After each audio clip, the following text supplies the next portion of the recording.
Welcome to our live stream of high school sports. Please note that this broadcast is produced by an independent team of sports enthusiasts, and the views, opinions, and commentary expressed are solely those of the commentators and not representative of the schools, teams, or athletes featured. While we strive for accuracy, occasional errors or misstatements may occur. This stream is intended for entertainment and educational purposes only. Thank you for joining us and enjoy the show.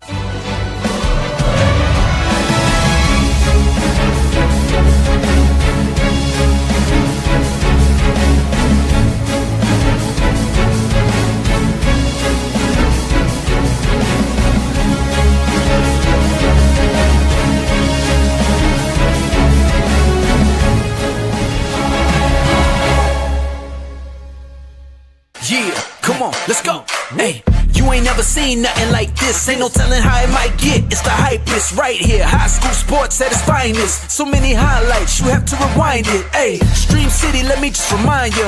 The heart of a lion, a team full of fighters. So many stars on the field, it'll blind you. They're giving everything they got till the time's up. Yeah, legends in the making. History is made. We just getting started. You ain't seen a thing. YSN, gotta know the name. They gon' bring the flames. They gon' do their thing. Take it to another level, don't hold back. High school, got a passion and we show that. Got the drive and you know they got the heart. Number one spot for your high school sports. Let's go for the win. Hey. And welcome in, ladies and gentlemen. It is a Tuesday edition of YSN Live right here on your sports network. DJ Yokley, joined by the one, the only, the legend, the man that is in about 900 Hall of Fames across the globe, Anthony Ronald Hartwig. Ronnie, what's going on, buddy? I've never gotten the memo of that, but I love being in the Hall of Fame. So if you let me know what Hall of Fame I'm in, and I'll be at your next induction ceremony to give a speech. I don't know. Well, you know what? It might just end up on your Wikipedia page. You might just find its way on your Wikipedia page, and nobody can take that away from you.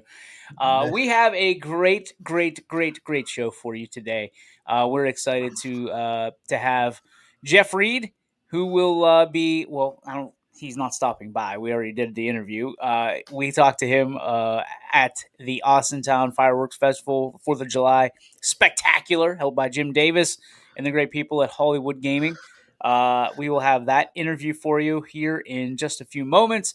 And we also have the doctor of the strike zone, Mr. Chet Cooper. He is the doc. He is a PhD in balls and strikes, as well as butt kicking, I'm pretty sure. Right.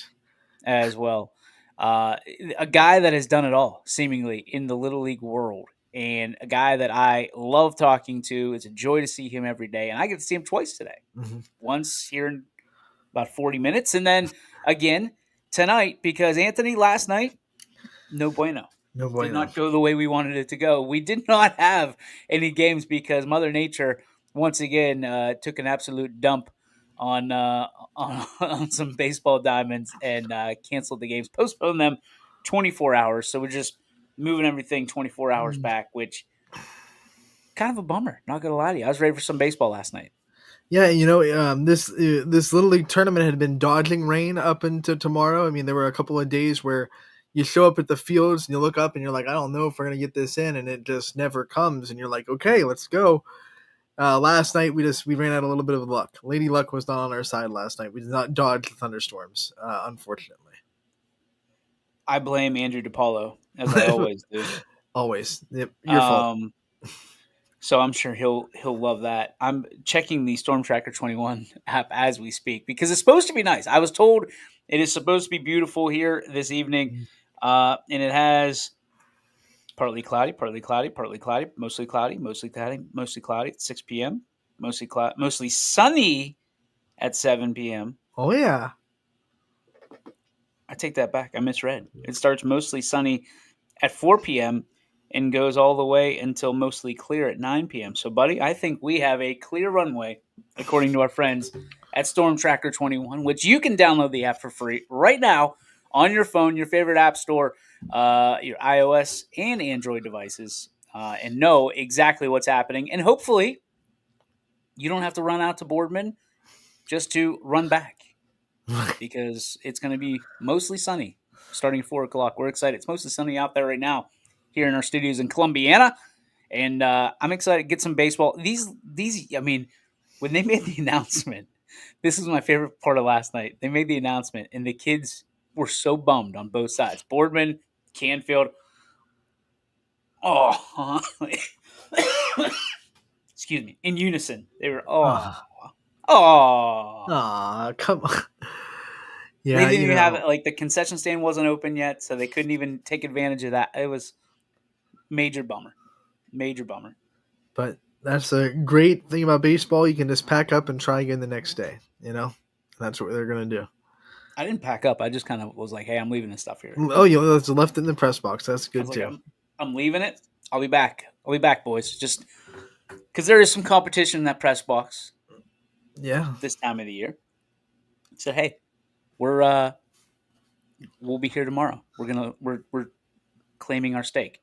Front row Joe. No Ben Otis tonight because Ben Otis, who was going to be my color commentator last night, tonight throwing out the first pitch for the Scrappers game. Kind of a big deal for Ben. Yeah, especially it's cookie table night with the Scrappers. So Captain Cookie, Ben Otis, is going to be tossing out the first ceremonial first pitch. So congratulations, Mr. Otis. We appreciate you. But we will have Ben Otis tomorrow on YSN. He'll be with me for, what is that, the 10U games? I think. Yeah. Tomorrow they 11 and 12 tonight, and then 10 tomorrow, and then we'll figure out what the heck is going on the rest of the week. I know You've got a game on Friday at noon. Yep, Friday at noon and 2. Noon and 2, and I think there's a game Thursday, but I've been told maybe not. There are games happening. I know I couldn't go there Thursday, but that's the start of the softball state tournament. On Thursdays, Thursday's the first day, and then I'll be there Friday, Saturday, Sunday, Monday, Tuesday. Well, you're the softball guy. Yeah. It's like the unwritten agreement. You take softball, I take baseball, and we'll figure it out. Ty's there on Friday as well, so we'll have both age divisions covered for softball on Friday. That's big. And then baseball is next week. So if you're wondering why we're talking about softball, it's because softball usually goes before baseball. The deadlines are 1 week earlier.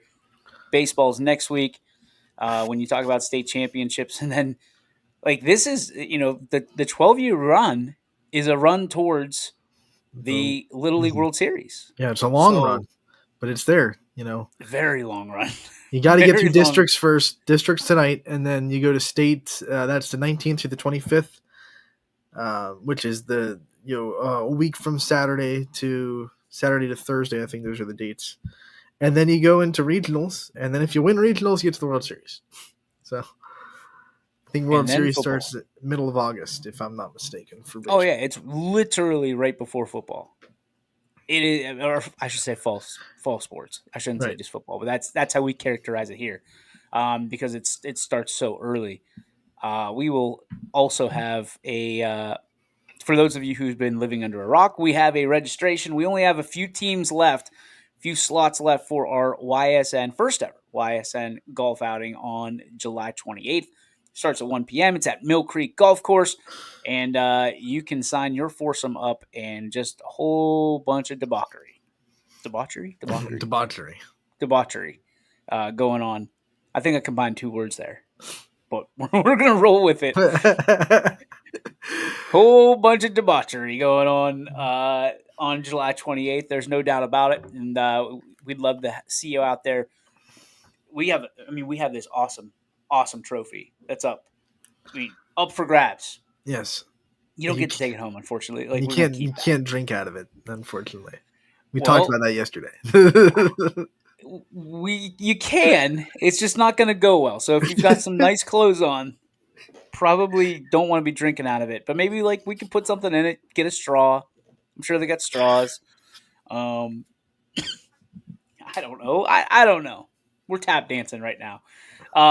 It is on to one of the highlights of my summer, to be honest with you, being able to interview a 2-time Super Bowl champion, and this dude he's known as Quadzilla. also known as Skippy, to Steelers Nation, and certainly brought smiles to my face along the way. I'm excited that we had the ability, and thanks to Jim Davis for allowing us to sit down with Jeff Reed as part of our Greenwood Chevrolet Going the Extra Mile series here on YSN. So without further ado, ladies and gentlemen, it is the former National Football League kicker for the Pittsburgh Steelers, Mr. Jeff Reed. And welcome back, ladies and gentlemen, YSN. And man, I am joined. What an honor, a privilege, and a lifelong dream it is to be joined by two-time Super Bowl champion of the Pittsburgh Steelers, Jeff Reed, legend. Dude, I can't tell you how many times you made me smile in my childhood, going into my adulthood. Thank you so much for everything you've done, not just for the Steelers, but for the sport of football, dude. Yeah, man, absolutely. Well, thank you for having me on. It's good that I didn't piss you off and break a few of your TVs. I'm sure at one point I might have, but there were way more smiles than those incidents. So thank you for having me. Oh, dude, I love having you. Obviously, you were one of the Steeler favorites, Pittsburgh favorites for so many years. People still wear your jerseys to what I still refer to as Heinz Field. For you, what's that like to come in and be just a Pittsburgh legend? Well, it's a great feeling. As soon as you land in the airport, it's a little bit more. It's a little crazier during football season than it is right now. But when you land in the airport, people look at you and they're like, I think that. And then someone gets the nerve to say what's up. And I don't know if they don't want to bother me or if they don't know if it's me. And it happens to all former Steelers and current Steelers. Sure. And it's a great feeling because I'll be honest, I live in Charlotte, North Carolina, and outside of the Julius Peppers, Cam Newton, McCaffrey, Kuechly, nobody knows who those guys are. And if they did, they would probably speak to them, but they just don't know because they don't take football seriously. So it's a great feeling. And, when I get out and, I'm in Ohio now. I was in the South Hills of Pittsburgh last night. I fly home tomorrow, then I'm somewhere else. That's what I like to do that because I'm a true believer in, there's stories about me out there that are funny or stupid or however you want to look at it.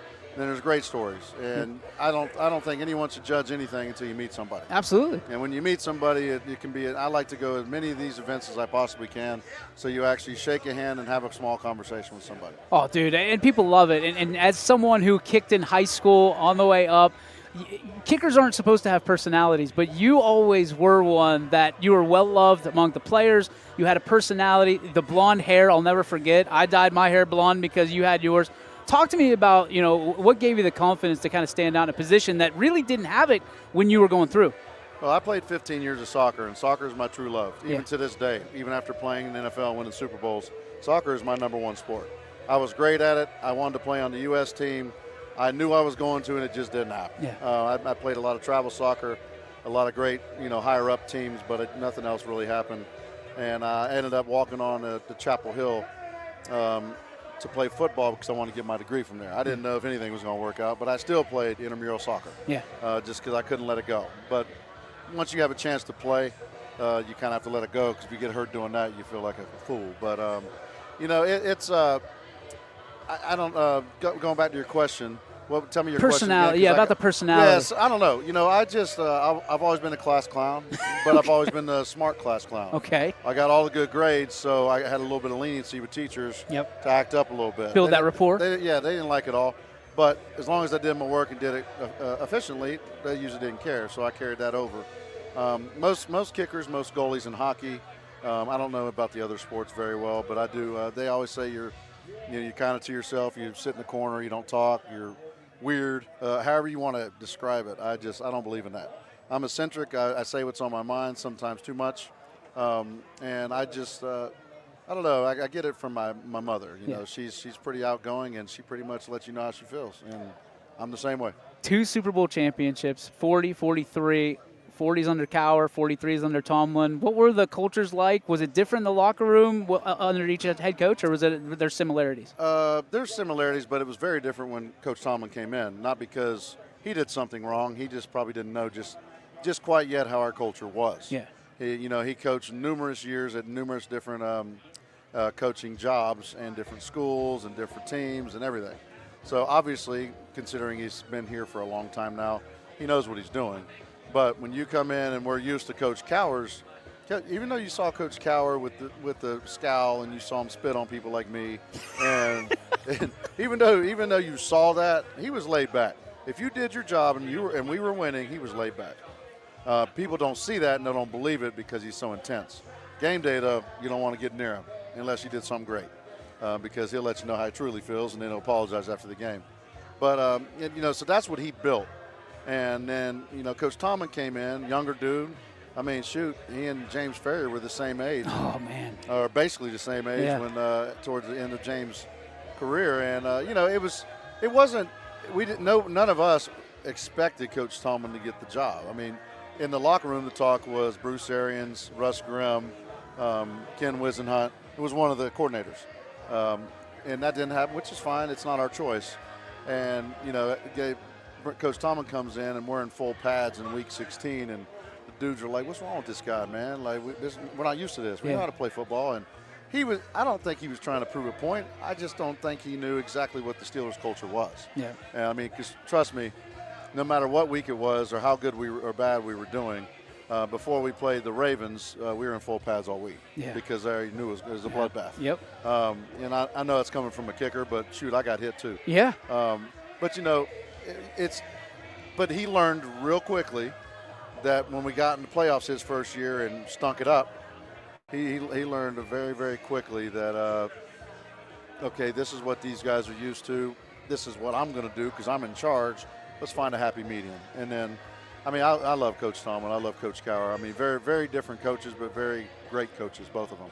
And there's been an evolution of obviously the Steelers over the years, but the stadium. I mean, these guys now, I mean, you look at what Boz has been able to do, but he didn't have to kick in the conditions that you necessarily had to kick in. So I think I know the answer to this one. What was the worst weather game that you ever had to do at Heinz Field?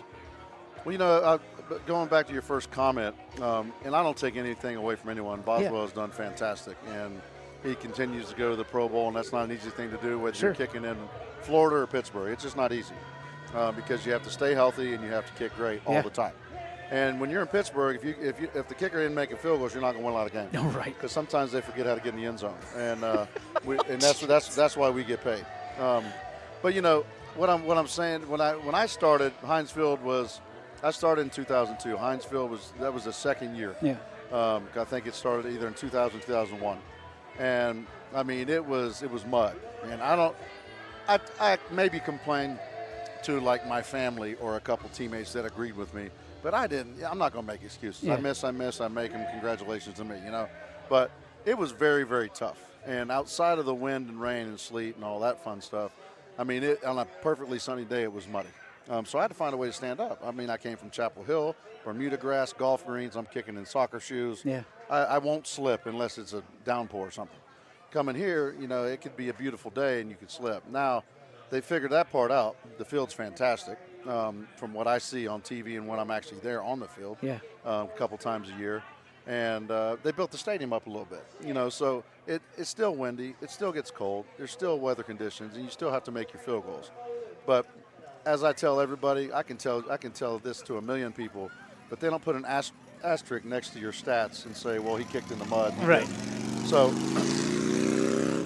really, that doesn't even matter. But I think that one of the toughest kicks, well, I mean, the easiest one to say is the Mud Bowl. I knew it. I mean, the Miami game? Yeah, I mean, it was pathetic. We should have never played that game, and it was evident. You were the dude, though, right? 3-0. 3-0. Only one that scored. That was it. Yeah, 27-yarder at the end of the game, and I don't know how it worked out like that, but it was actually a place to put the football and stand. Wow. And by the way it took off my foot, you could tell that. But I had attempted one in the first quarter, and it wasn't even close. Yeah. I mean, it was just like my plant foot was halfway underground. I just kicked mud and part of the ball. Luckily, they didn't return it for a touchdown because that would probably cost us the game. Yeah. But Tomlin asked me before the game, "What are you thinking?" And I said, "Just give me 10 opportunities. I'll make the one that counts." And he goes, "Fair enough." And the other kicker was Jay Feely. Yeah. And he was a friend of mine. He came over and he said, "I told my coach I'm not kicking." Really? And I said, if I told my coach that, he'd probably cut me right on the spot. Yeah. And I said, so I just told him I'd kick 10 and go 1 for 10, and hopefully we win. And, I went 1 for 2 or 1 for 3, and we won. So, ultimately, you don't worry about stats in that situation. You come away with a W. We talked to some quarterbacks, obviously, and just the NFL has changed. It's shifted. You pass heavy, all that. It's starting to go back to the run, but nobody talks about special teams in the kicking game. And I think you kind of helped lead the way for some of these unbelievable names we're hearing now. Everybody talks about, Tucker being the GOAT and Butker and all these other ones. For you, do you see this too, the evolution of the kicking game and how important special teams is, especially down the stretch? Yeah, I actually feel personally that being a kicker, I know how important it is. Yeah. Because I can tell you there's times I missed a very important kick and we won the game, thank God, because our offense or defense came through, or both. And there's times when the offense and defense were not coming through and I hit a game winner. And, so that's how this works. That's how this business works. But I feel like the value of the kicker has gone down. I truly do. These kickoffs are ridiculous. Yeah. I don't even want to get into that because I watch it and I'm like, want to puke, because I just can't understand why in the world you just don't. I mean, if you're going to do that, just tell them they got to start on the 20. Yeah. And and if you don't want punters, just tell them they got to go for fourth down every time, and then we'll see what kind of game it is. Yeah. But that's the sad part about it, because as a kicker saying this, it's going to sound funny, but I played when it was real football. These dudes are still knocking the hell out of each other. Yeah. So it's real football, but there's a bunch of divas. There's people that, as soon as they get their big money, they're done, or they're on the field, but they're done. They get their stats, they're fine. And then you got people that truly, truly care, and they're on teams that will never win a thing. So it's hard to balance. Like for an Aaron Rodgers to play with a 21-year-old today, he probably gets it, but he's probably thinking like, this guy has no idea. Because it's just different. I only played 10 years, and 10 years is a long time, but I didn't play 20. And, so it's just one of those things where if you look at the differences from, I haven't played in, 14 years, and it seems like kind of yesterday, except for the fact that when I wake up, it's hard to walk every morning. But yeah, so I just, it's just a different era. It's a different game. And, I just hate it. It's just like comparing Michael Jordan and LeBron James. You just can't do it. Yeah. Yes, they're both great basketball players, but you can't compare those two guys. You got to be a Jordan guy, right? I'm a huge Jordan guy. I got to say, you're a Carolina guy. You got to be Jordan. He is absolutely not the nicest guy in the world, but he is the most athletic person I've seen, and he's my favorite athlete of all time. I can't lie. All right, so you're in that Steelers locker room, either one of the years that you win the Super Bowl. Talk to me about the culture of it.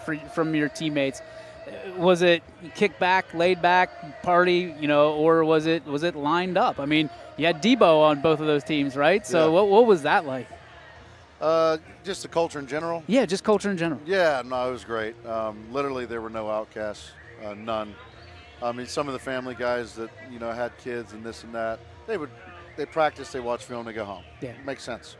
But there's also those same guys would say, hey, Jeff, man, my wife's making dinner. You want to come over? Yeah. And, that's a super nice thing to ask. They're in Wexford. I'm at some dinky apartment because I don't have any money yet.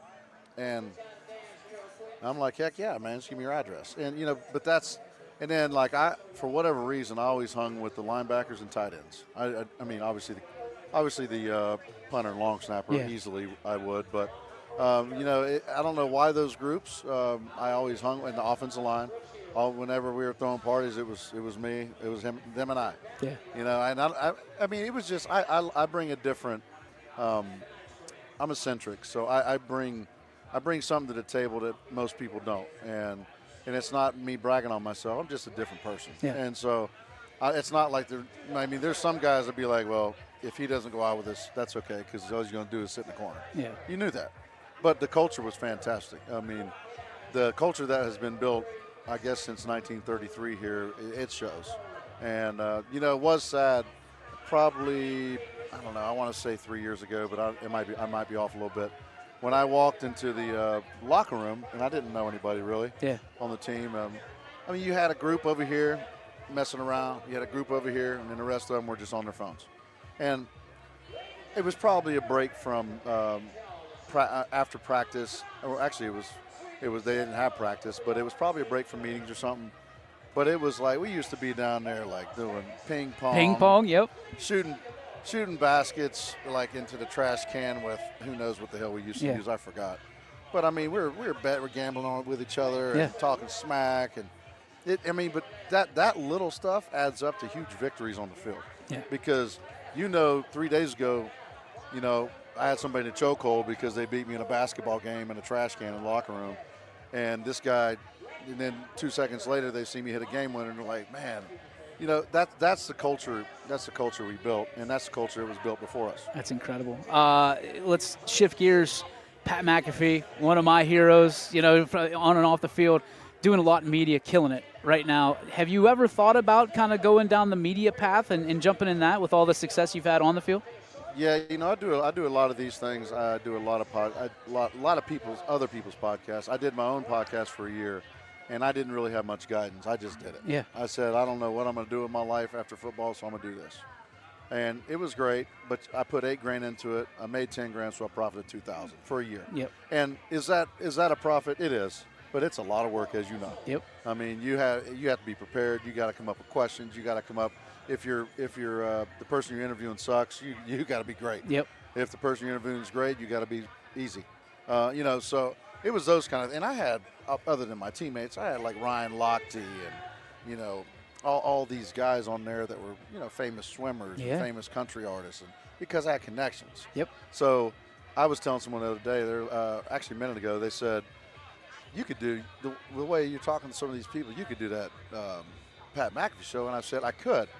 I said, however, he started at Barstool Sports in college. I didn't know that it may have existed when I was in college. I don't know. Yeah. But I also, graduated in 2001, so I don't know if it was around yet. Yeah. It probably was, but I didn't know anything about it. That's where he started. So he's a crazy dude. He's a funny dude. I know Pat, but but he now he's making $300 million doing his show, and then College Game Day and WWE. So I mean, great for him. He earned that, and he's set for life. But it's a lot of work. Yep. I mean, he doesn't. They don't just hand him a paycheck and say thank you. Like he works. You got to hustle. Yeah, that's right. All right, last question for you. We're a small sports streaming company. We do high school sports all the way down to the Pee-wees.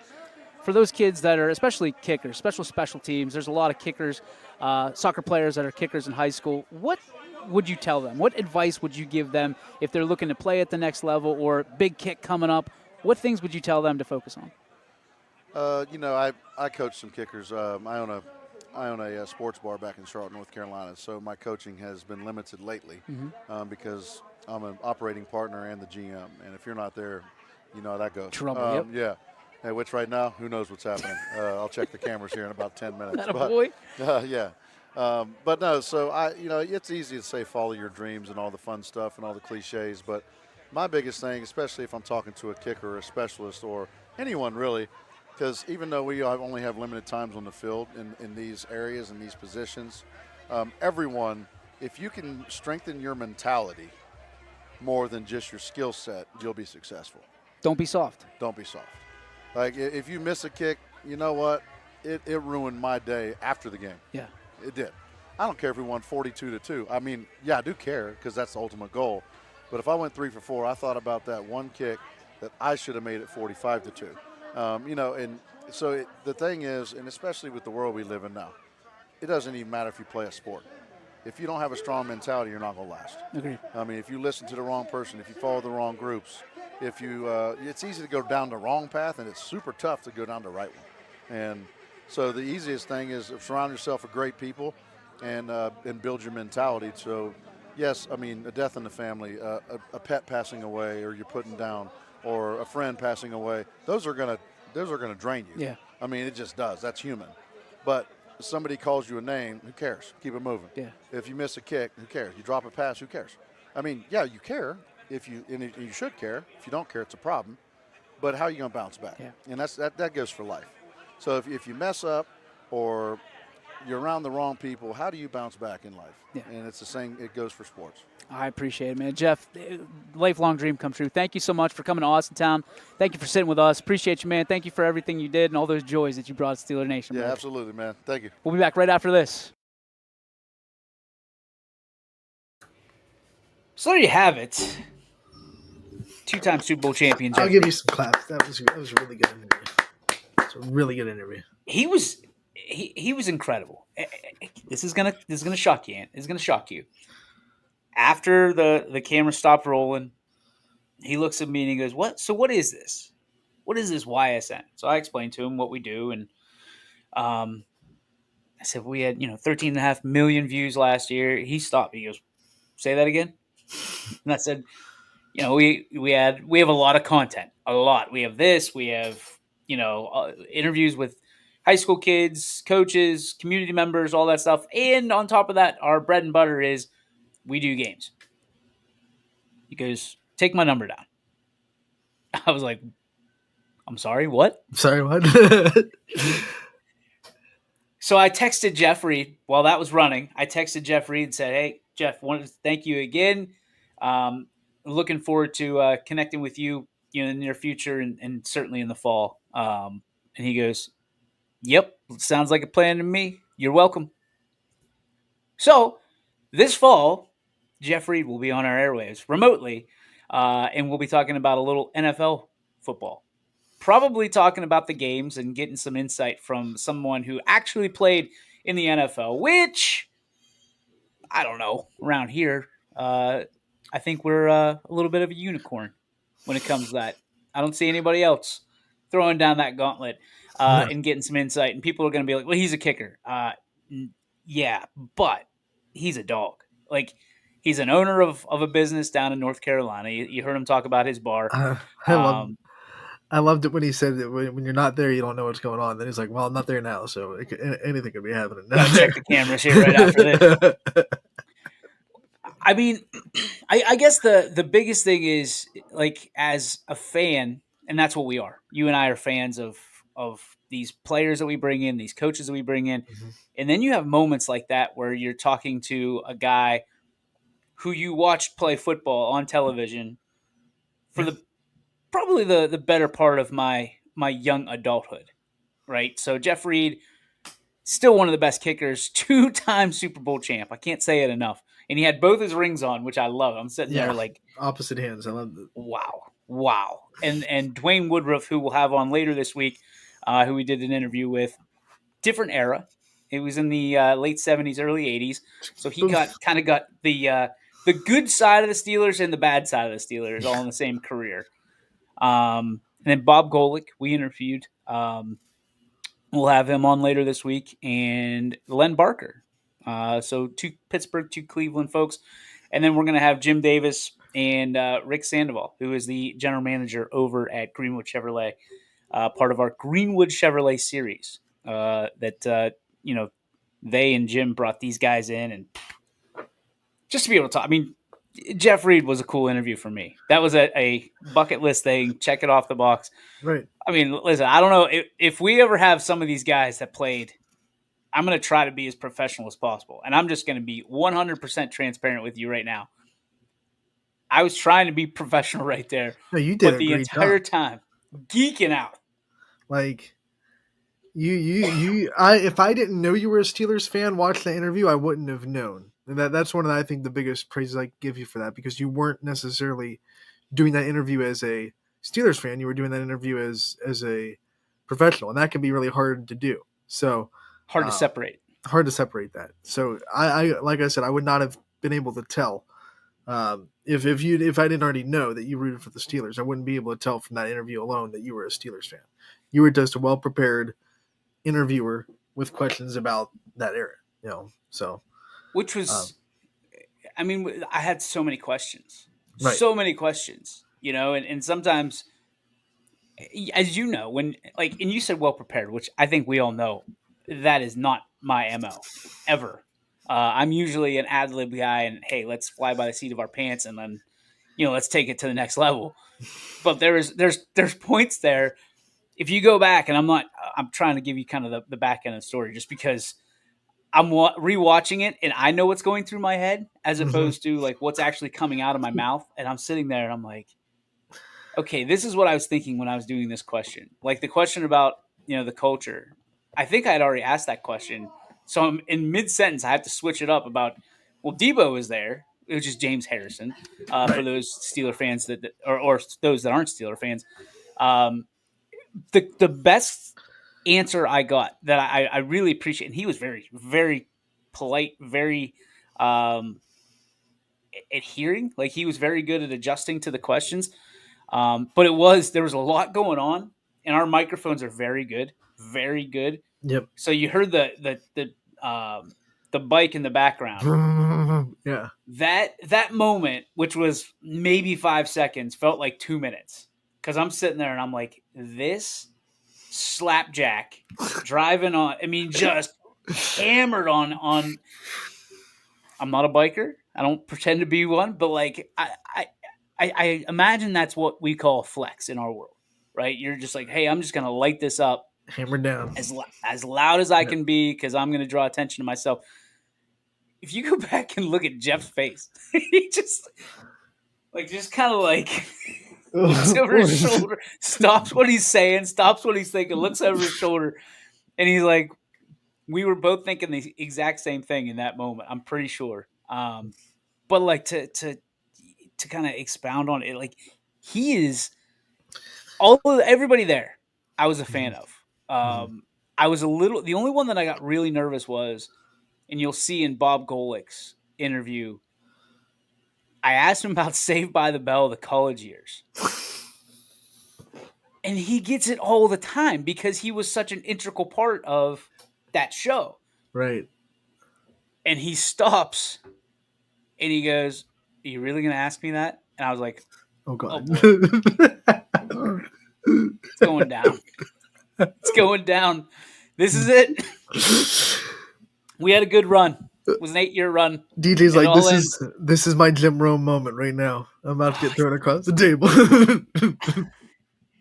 I had an out, right? I had, and behind me I had a fire extinguisher, so I could have went WWE on him. But I'm sitting there and I'm like, I don't think it was that bad of a question. Yeah, I think I asked him, like, what's tougher, memorizing your lines for Saved by the Bell, the college years, or, trying to sack a quarterback. You really going to ask me this question? I was like, oh boy. I made a huge, huge mistake. I severely did not prep for this one the way I thought, because like some people, you hear stories, right, when you ask questions and it's just like you're off limits there, and I didn't know if that was an off limits question, and I'm like, uh-oh, and I looked at Brian real quick, who is on the other side. So when it runs and it plays and you hear that question, like I'm okay, nothing happened. You just have to laugh at that because. We know what's going on. What was I supposed to ask him, man? Like, I wanted to slip that in there from a standpoint of, hey, just acknowledging that this is part of your life, you're part of your career. And he said in other interviews, when I was prepping these questions, he was basically like, yeah, it was great, a few years of my life, and got to hang out with Screech. And there was a moment there. There was a hot second that I was like, oh, I'm done. This is where the road ends for DJ Yokley. All 6 great interviews. Thanks to all those great individuals for taking time out for us. And we will have Chet Cooper coming up in about 10 minutes or so, who I can't wait to talk to. And again, we are open for interviews. This isn't a plea. This is just, hey, this is the time of year. If you're looking to be interviewed, this is the open time of year, because when fall starts, we're booked. And be booked beyond belief, because it's constant. Sometimes we get 4 or 5 interviews on this one show. Right. So, do you want to make your appeal to anybody for interviews or content or anything like that while we have a moment? My appeal is, like DJ said, like sometimes when we interview, like I spent the last 2 weeks interviewing some of the soccer players for the SVA team that has exclusively YSN talent. They're playing in Denver, Colorado this week. So we interviewed them about, what it means to go to nationals. They won the trophy 2 years ago. But when that kind of thing happens, we get some messages. Well, why didn't you interview this or this? Like, we don't say no to anybody. If you want to interview, message us. We will absolutely be like, yeah, cool. Let's interview. I shouldn't say that. There might be someone out there that we'd say no to. But it would be There's a few people. There's a few people. So anybody is kind of like a what's the word I'm looking for? It's an exaggeration, I guess you could say.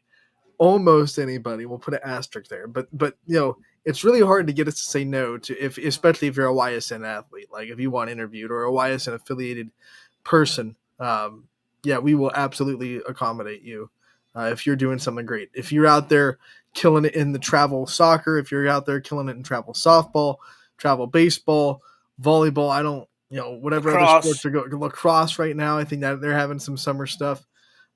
We also got to interview some people that got some accolades late in the summer because they came out with. I remember we did right after we went off the air for 2 weeks. I did Natalie Blasco, who was named an academic All-American for lacrosse, one of only 25 girls in the state of Ohio to get that accolade. So if you get stuff like that and you feel like, well, it's too late, the season's been over for 2 months, and no, if you want to highlight yourself for getting that kind of honor, absolutely, by all means, we will gladly have you on. We want to highlight your story. So that's my pitch for coming on the show.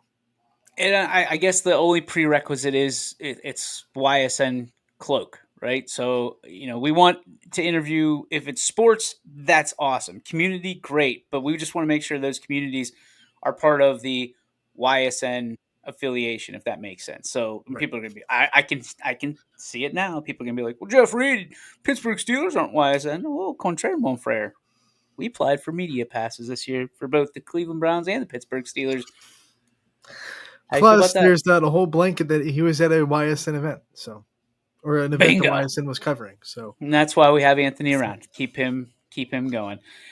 Ladies and gentlemen, at this time, we roll out the red, white, and blue carpet for a gentleman that I know and love and have for years, a guy that has his PhD in calling balls and strikes, as well as understanding the great rules and distinguishments of baseball and softball at the Little League level and so many other levels. He is umpired in the Little League World Series, and now, well, he is just the OG of the Mahoning Valley when it comes to baseball and softball.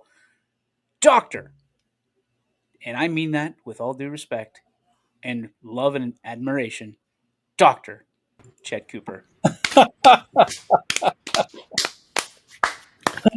What's up, pal? Hey, I can't wait to get home and tell my wife I'm the OG. You are the OG of the MV, baby. That's right, baby. Chet, honestly, always a pleasure to have you here. I'm absolutely honored to be able to see you twice today. Once now, and then once later when the games go on at 6 and 8 tonight. Yeah. You've been doing this for how long as the district admin of District 2? Since 2016. Wow. And, so almost at your 10-year anniversary here. Yeah. How about that, huh? And Yeah. how long have you been umpiring? 30 years. 30 years, Hey. man. I'm an old codger by now, right? That's a lot of stuff you have to take from parents and coaches and players, buddy. And Well, we're remember, proud I'm of you. married, so it's okay. For you, this has got to be one of your favorite and least favorite times of the year at the same time. What is it like to be you on an everyday basis when you're going to the Fields of Dreams and kind of the unexpected can happen, but also the great times that is our Little League baseball and softball? Well, my phone is constantly ringing this time of year, right? And I get so sick and tired of my phone. And, so I was on my phone basically all day from 8 a.m. to about 8:30 last night, and I was getting ready to call it a night, and the phone rang again, and I was going to go, who the hell wants to talk Little League at 9 o'clock at night? And it turned out to be my boss here at YSU. So There you go.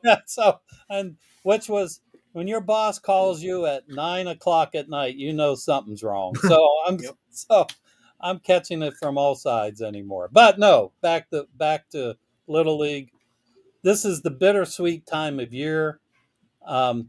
as someone told me the other day, don't worry about it because you're never going to please everybody. So there's always somebody that's not going to be happy. Mhm. Even, I try to make the best decisions and choices that will enhance the player's experience. Mm-hmm.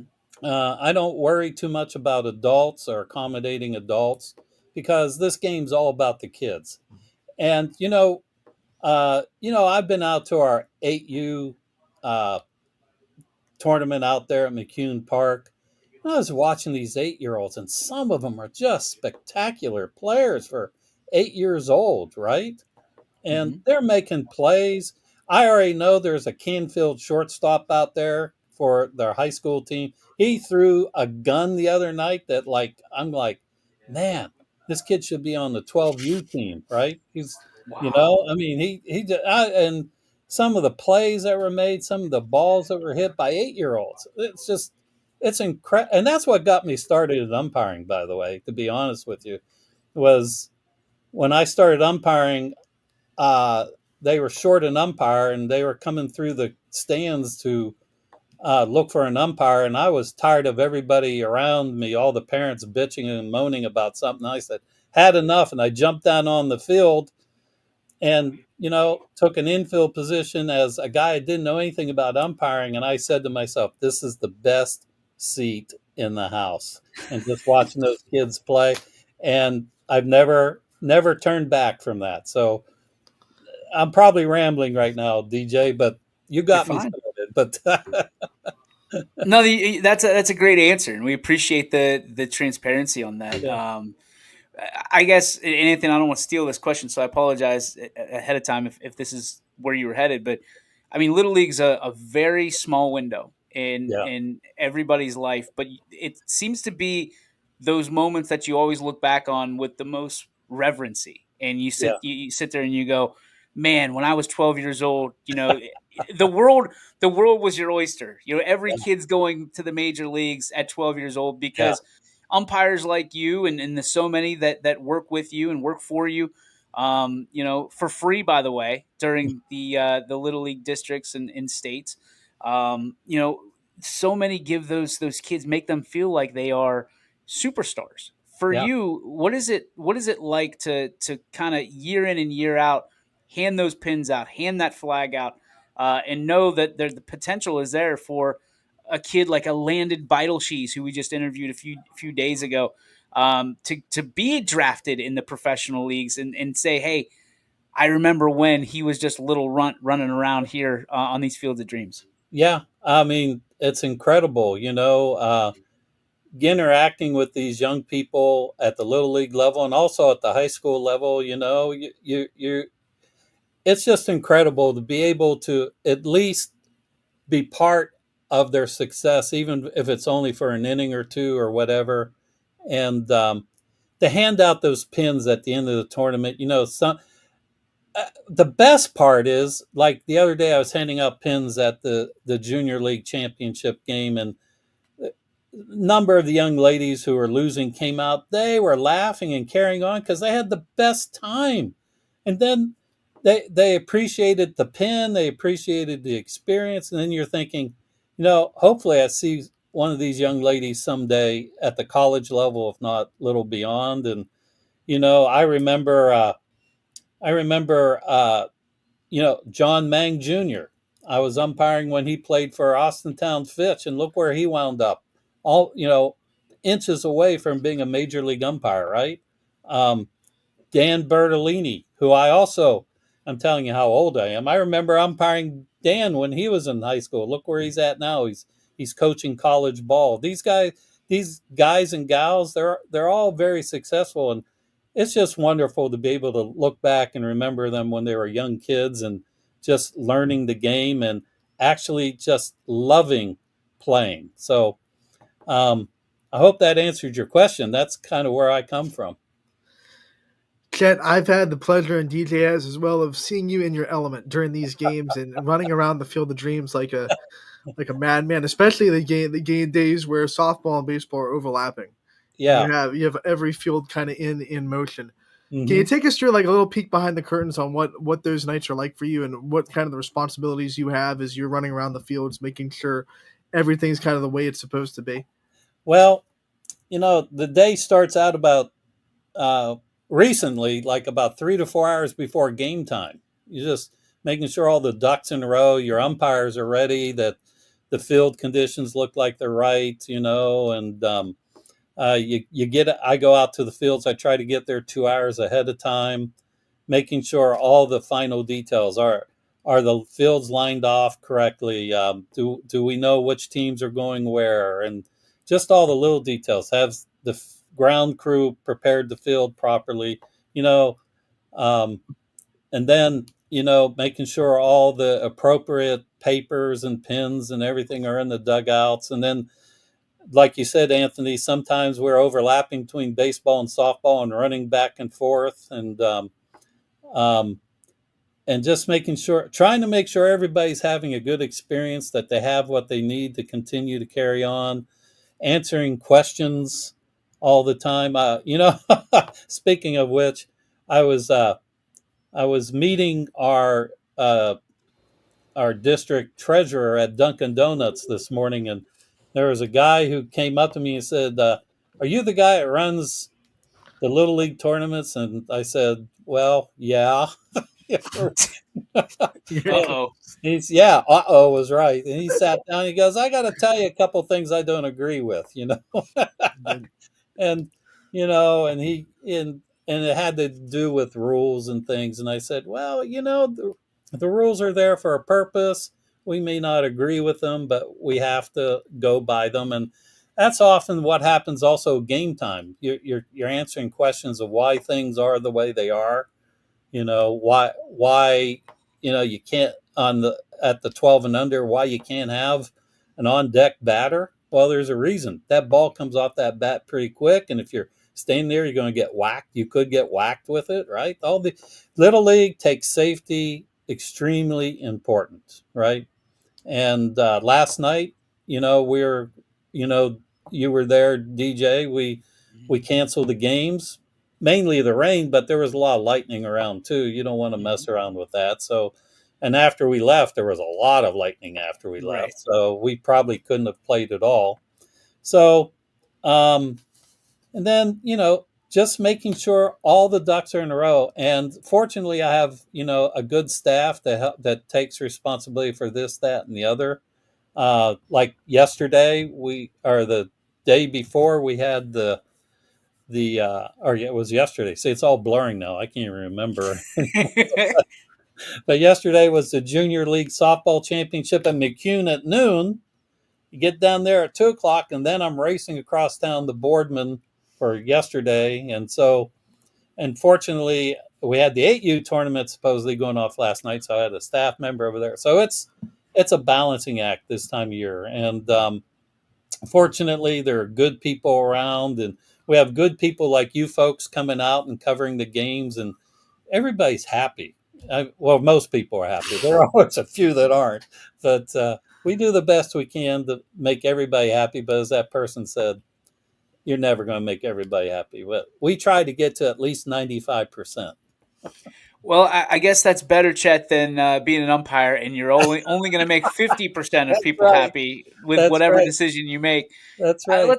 Let's talk about that for a minute. From an Okay. umpiring situation, I mean, we've seen, at least I think the narrative is umpires have had enough, and you've Yeah. seen all the stuff Yeah. on social media, and the recordings of travel ball umpires saying, "You know what, I'm done. This game's over." They just walk off the field because they take so much, and as mental situations and mental health is so important nowadays, and in the limelight. For you, we hear all the time about umpire shortages, and for umpires taking heat, and I've been in situations where you've said enough's enough. You're not going to let your guys who are out on the field take any kind of abuse from coaches or fans or parents or players, especially. What has it been like? I mean, you said you've been doing this for 30 years. There had to have been some kind of change or a switch flipped at some point. What has it been like for you, and when did you see it, and how do you address it to this day? Well, I think the change came about starting about 10 years ago when travel ball started getting a little bit um, popular.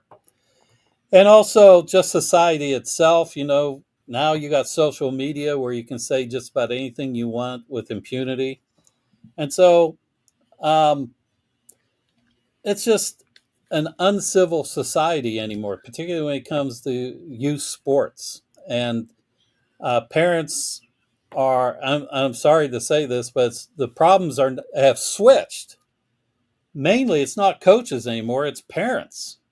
Parents think their kids are on their way to uh, a full ride college scholarship for athletics, plus all that NIL money and all that other stuff, and um, I, as I've been telling all the managers in our district tournament, we're putting civility back into the equation. And we will not tolerate any untoward behavior by parents or coaches or even players, but we usually don't have to worry about players too much. Less so with coaches anymore. It's the fans. And I think it's getting worse because of parents feeling their kids are entitled. And to be honest with you, DJ, I see it here at the college level in my classrooms. I see the same sort of things. Kids feeling that they're entitled to an A just because they show up or don't show up, as the case may be. So, Wait, somebody wants an A because they don't show up to your I class? didn't even show up. I want this A. trust me, I did you a favor, Dr. Cooper. It's happened. It's happened.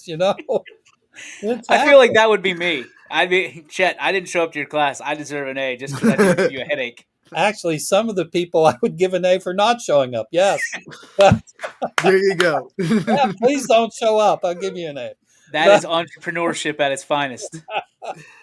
But it's incivility anymore, DJ and Anthony. It's just I'll give you an example.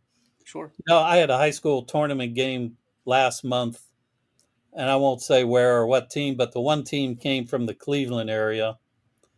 And I was the home plate umpire, and there was an adult down the third base line at least 120 feet away and started from the very first pitch, arguing every ball and strike.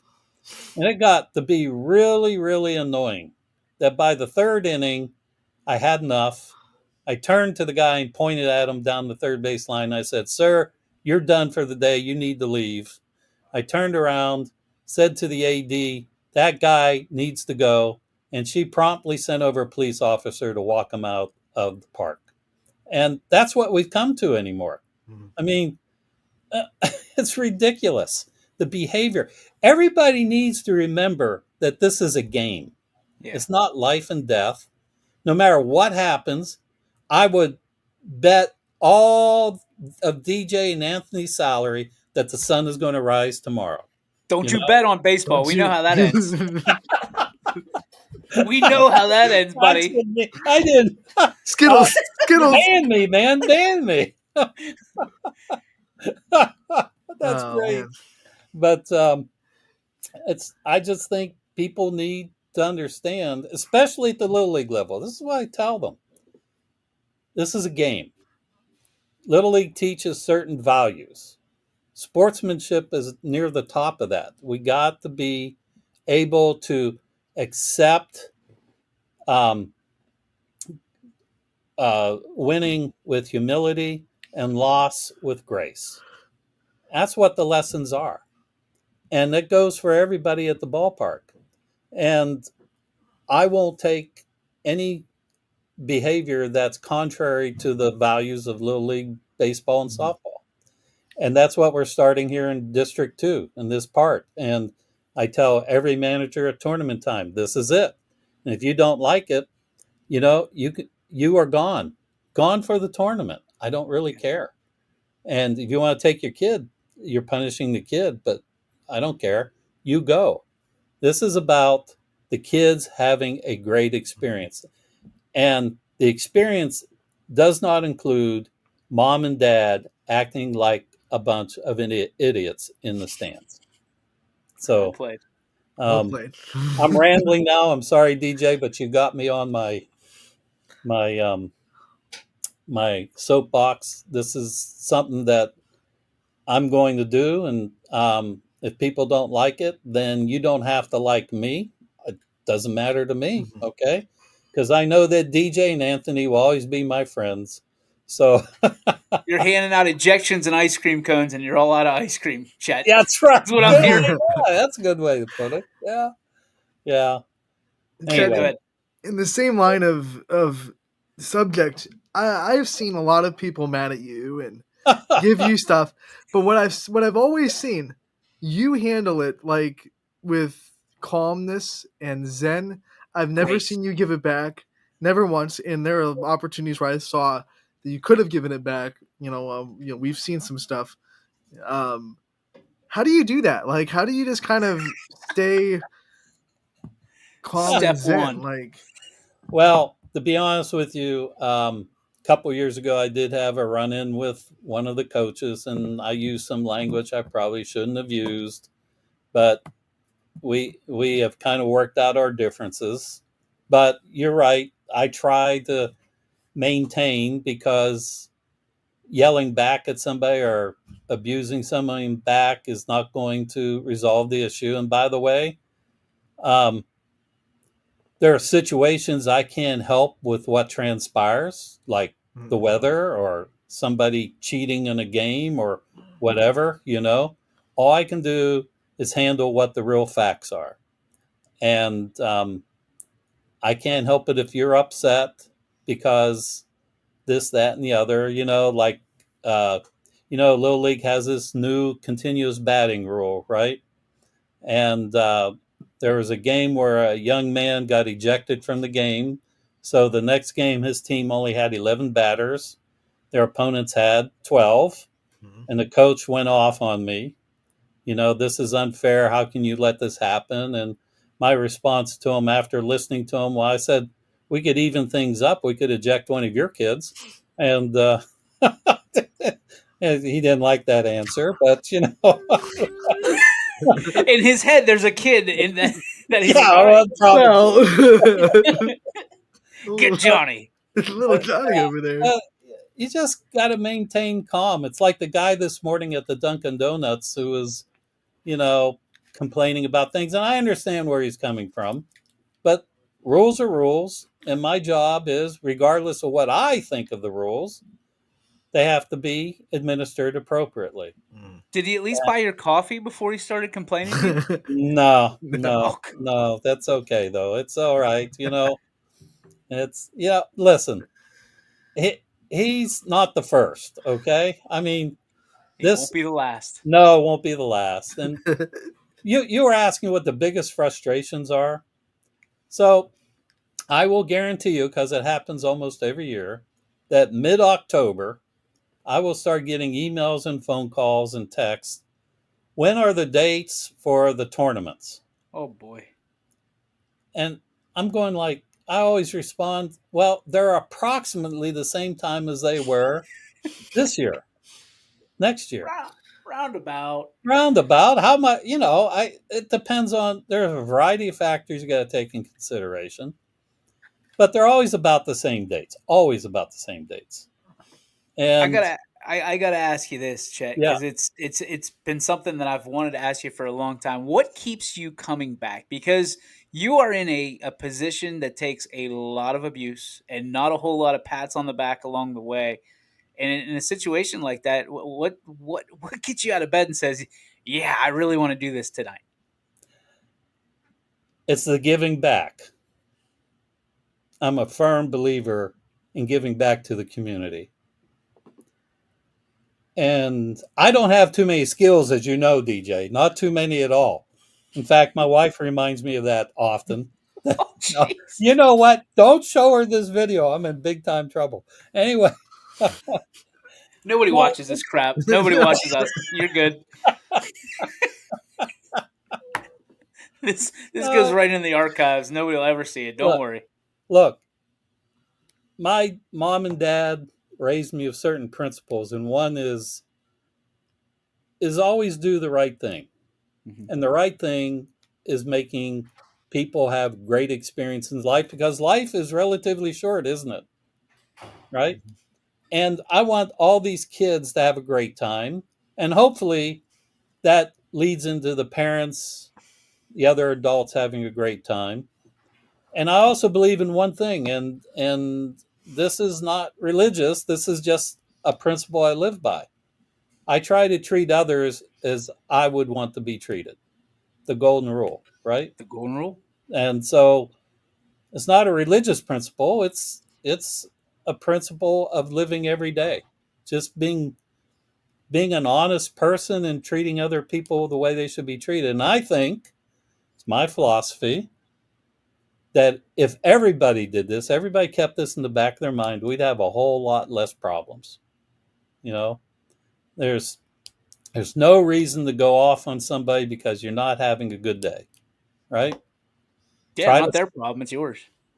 Yeah, but have some empathy at the same time. But I don't know. Anyway, I guess the other part is the world's a little screwed up, right? This is the only way I can try to fight the screwed up world, is trying to make something good. I love it. And if it takes a little bit of abuse, well, I'm an umpire. You're used to it. Chet, we can't thank you enough for popping by. It's always one of my favorites when you stop by and talk about the today we talked about mental gymnastics and the abuse umpires take. And ladies and gentlemen, he'll be signing all the autographs tonight on L1 at 6 and 8 o'clock. So make sure you bring your $2 bills out there so Chet can sign them for you. Chet, thank you so much. We appreciate you popping by. Well, I appreciate you guys, and I'm looking forward to seeing both of you in these state tournaments. You guys do an awesome job. Thank you. And Anthony is one of my favorites, and of course, DJ, you and I are big buds. So, sometime we all have to share an adult beverage. Okay. I don't know that Anthony's ever had an adult beverage. No, I'll bring the water seltzer, right? Anthony, I know. After the kidney stones, he's off of the Mountain Dew and onto the water. Okay, I could understand that. Okay, thank you guys. I appreciate you having me. Thank you very, very much. We appreciate you so much, ladies and gentlemen. Dr. Chet Cooper. How do you not love Chet Cooper and just giving the real live version of what it's like to be an umpire, an administrator, when you're dealing with children and people, because nobody's going to do that to my baby. Nobody's going to do that to my baby. Relax. Okay. That's not Ken Griffey Jr. over there. I'm pretty sure. Could be wrong. Landon Beidelshees has proved us wrong. Yeah. It could be. We've seen Ian Francis, by the way. Ian Francis. There's rumors Ian Francis. Remember old Ian Francis of Carter Mooney, and then Youngstown State, and then Kansas potentially getting drafted as well. So we might have 2 YSN guys in the MLB draft this year. So, hey, kids, dream big. Just keep your parents from being psychopaths. As best you can. The biggest one. As best you possibly can as a 12-year-old. My word. Yeah, no, Chet's awesome. I had to ask it because I loved watching Chet just kind of handle all these situations with the way he does. Like I've never seen, I know he said there was a incident, he probably remembers all the times that he lost it, but I've never seen that side of Chet. I've never seen him handle a situation with anything other than just kind of calmness and, hey, I get where you're coming from, but this is what it's going to be. And sternness, not saying he can't be stern, but like he's never elevating to the level that people come at him with. I agree. And after months of that, during a little league tournament, I feel like everyone has a fuse, and I'm always amazed that he never seems to, or at least very, very rarely seems to let that fuse get to the exploding point. I think he's very good and very knowledgeable about who he can release that with. You know what I mean? Yeah. I've seen it because I want to say it was a couple years ago. We were getting rain like every day. Yeah. Every day. And I think he just had it.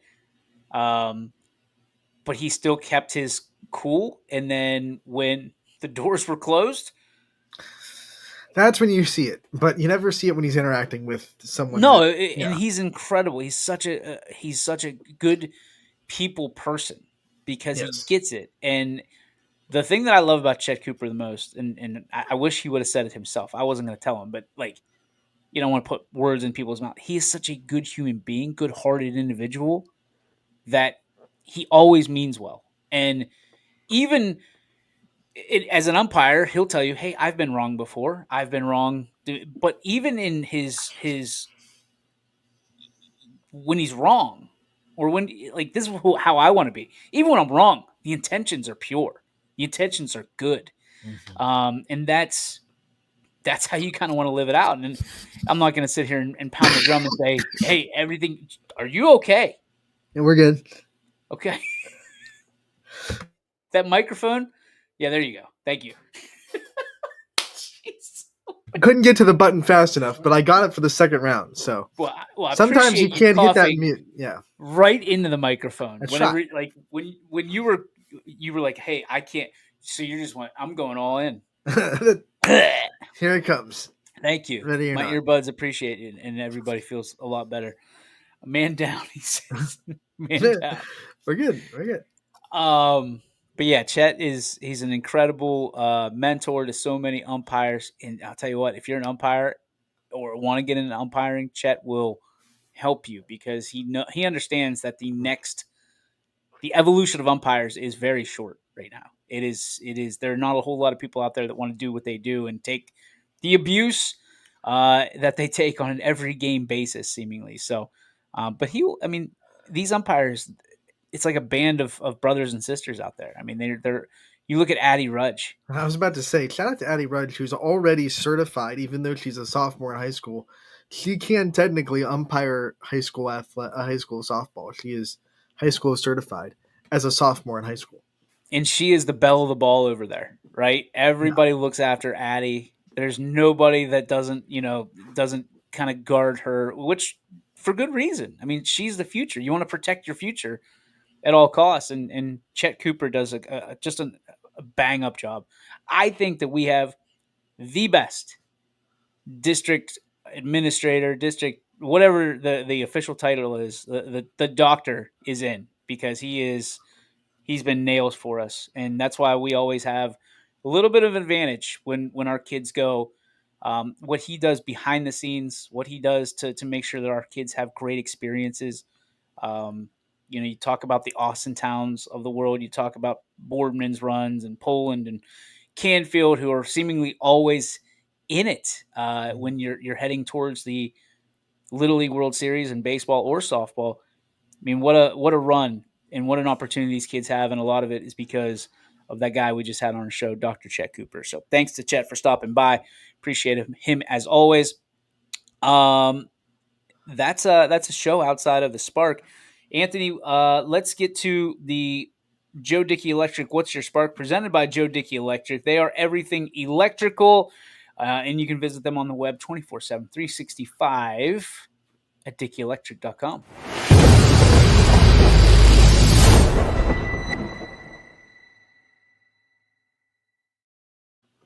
What's your Spark there, Ronnie?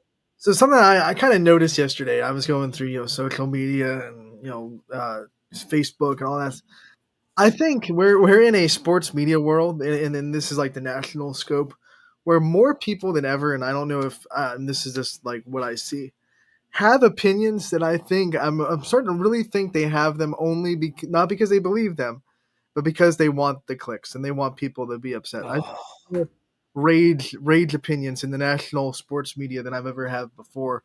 Whether we're talking like national podcasters out there or not necessarily people that are on the biggest stage, because that's their job to get people talking, but just like your normal everyday podcasters or I feel like people are just having opinions just not even because they believe in them, just because they want Clicks. people to talk about them and they want the rage.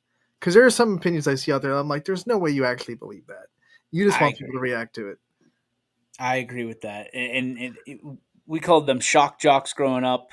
People that would do things or say things on the radio just because people would go, "Oh, did you hear? Did you Right. did you see?"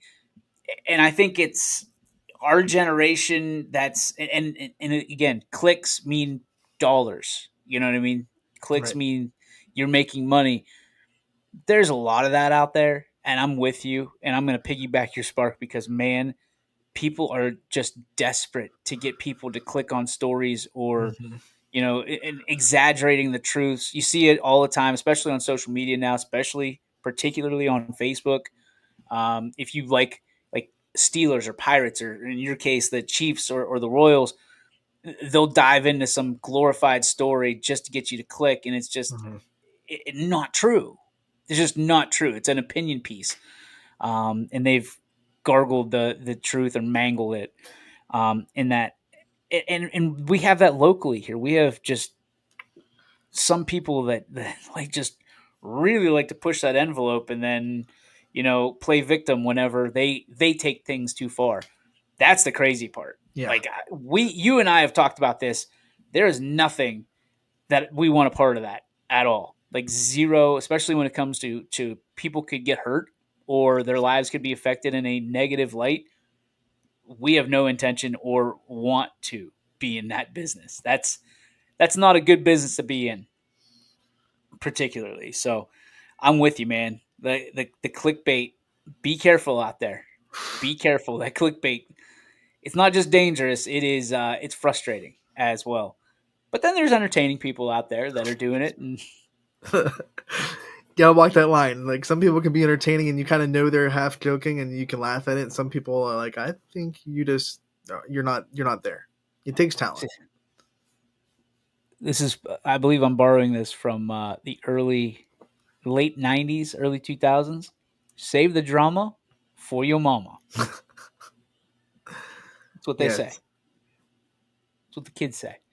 That is going to do it for our show. Anthony, great show today. Thanks to Jeff Reed. Thanks to Dr. Chet Cooper for stopping by on YSN Live here today. We thank you for taking some time out of your day and being with us during your lunch hour or wherever you may be and whatever time of day it is where you are. We're certainly glad that you took out some time with us here on YSN Live today. We'll be back tomorrow, noon Eastern Standard Time, with more interviews and more thoughts and more sports, more than we've ever had before. I promise you that. For Anthony Hartwig, my name is DJ Yoakley. Anthony, may the sports be with you, pal. And you, my friend. YSN thanks you for watching this presentation of Your Sports Network. For stories, stats, and more, go to ysnlive.com.